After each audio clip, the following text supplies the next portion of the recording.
Net टाक पेटतं तिथं. पुढं जा, पुढं पुढं पुढं. ही छोटी छोटी बाळं जी आहेत, म्हणजे एखादी चळवळ टिकण्यासाठी काय महत्त्वाचं असतं तर 4 वर्ष झाली, पुढची 400 वर्ष पूर्ण करायची असेल तर ही रिलेसारखं आहे, रेससारखं आहे. तर आपल्याला ही बॅटल दुसऱ्याच्या हातामध्ये द्यावी लागेल एका क्षणी. तर या क्षणी ही छोटी बाळं फार महत्त्वाची आहेत, जी वणवा लागल्यानंतर सुद्धा धावण्यासाठी प्रयत्न करत असतात, या ठिकाणी येण्यासाठी त्यांची तळमळ असते. त्यांच्यासाठी एकदा जोरदार आपण टाळ्या वाजवूया आणि त्यांचा सत्कार एक ज्येष्ठांनी करा, वैभव सरांनी करावा अशी मी त्यांना विनंती करतो.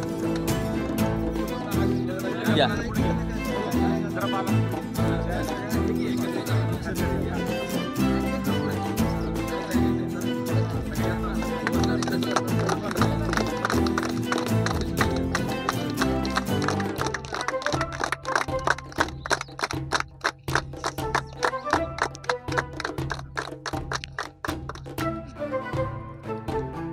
या छोट्या पोरांकडनं आम्ही काय शिकायचं किंवा वैयक्तिकरित्या माझ्या